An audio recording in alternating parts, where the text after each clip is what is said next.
dark, fruity.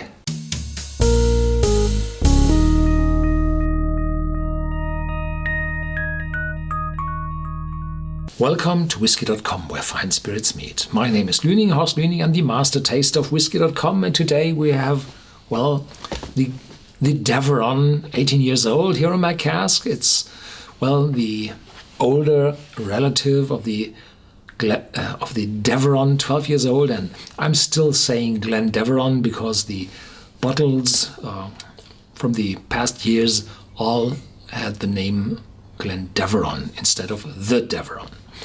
And these whiskies come from the Macduff distillery in the Royal Burgh of Banff on the northern shore of the Speyside. And the distillery is quite young. It was established in the 60s of the last century. And, well, it's owned by Bacardi. And Bacardi is a company very, well, much aware of the importance of fashion. And therefore, this bottle looks very fancy. There's an old touch with this green glass. There's this silky surface. And this very old shaped label on the bottle. Everything shows, wow, this is, well, the good old times. And 40% ABV, the price in the mid-60s, so we'll be able to find it between 60 and 80 euros, dollars, pounds, whatever. And on the back of the bottle, there's a little tale about the content, made where the big river meets the endless brine. In any weather, drookid or clear, delve in fruity depth where nutty nodes are stowed, a dram for blither and fireside cheer. 30% of the words are new for me. Well, I'm no native speaker, so this is, well, a bridge to the past. Not to the 1960s, but 1860s. Already fruity at the nose, a little bit of sherry, and a wonderful cork with the emblem on top.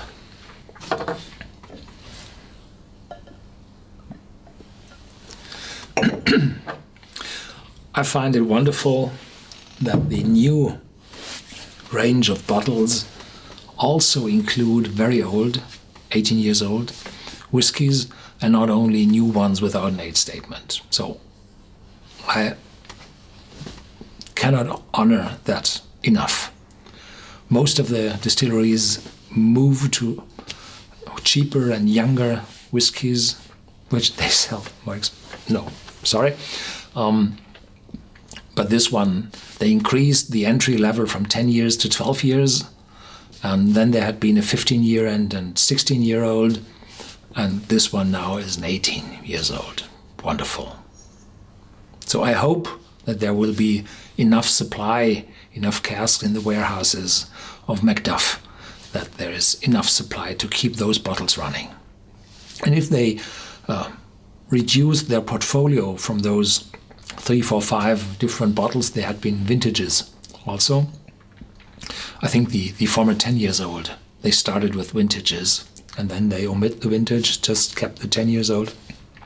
If they're able to supply those 2 bottles, and there had been a 20-year-old from sherry cask as well, if they are able to keep those 2 bottles constantly in the market and have something special one year or another, then it's a wonderful enrichment of the available malts. Dark, fruity, Christmas cake.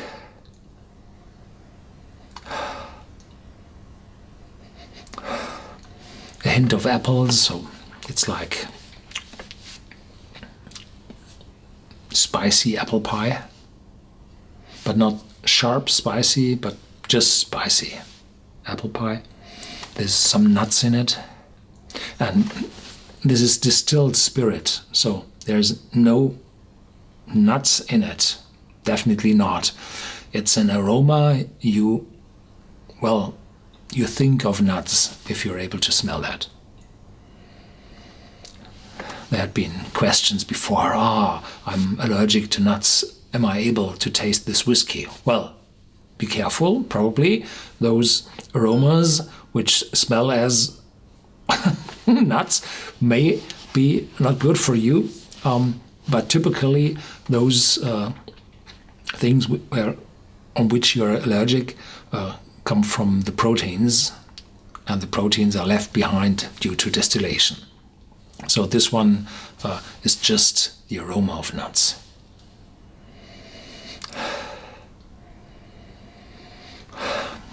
Caramel as well. Notes of vanilla, and everything is dark, heavy, and there is definitely a dark fruity note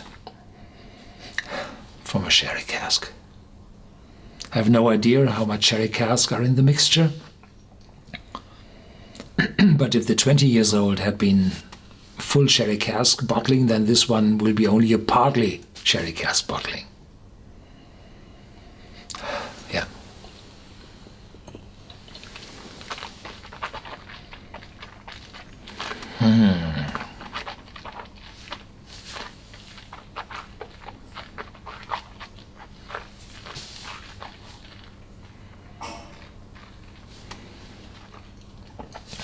Creamy, oily, and then impact. The cask is there, the mouth is covered, and it's mouth-watering. There's again some spiciness at the tip of my tongue, and a nutty note. And this nuttiness is pecan. Yeah, probably. Hazelnut would have been sharper. No. Pecan nuts. Not macadamia. Macadamia is more oily, more fatty. No. And definitely no walnuts.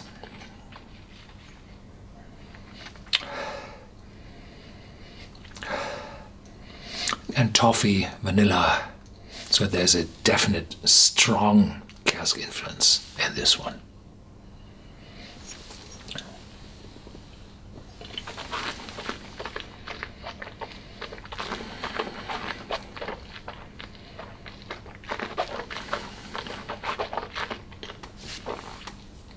And probably, yeah,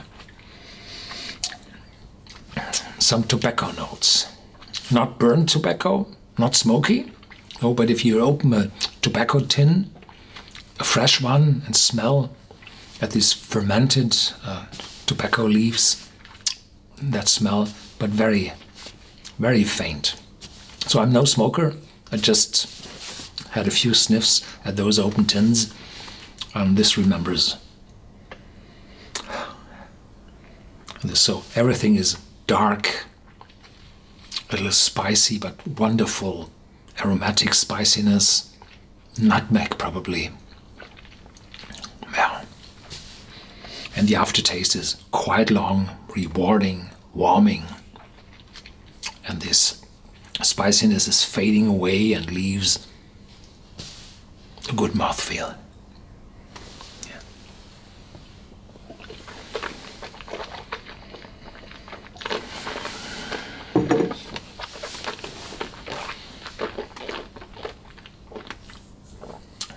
I find it great that they started to have old whiskies on the market again. Wonderful. Better selling less blended whiskies and keep those casks for us, for the single malt lovers.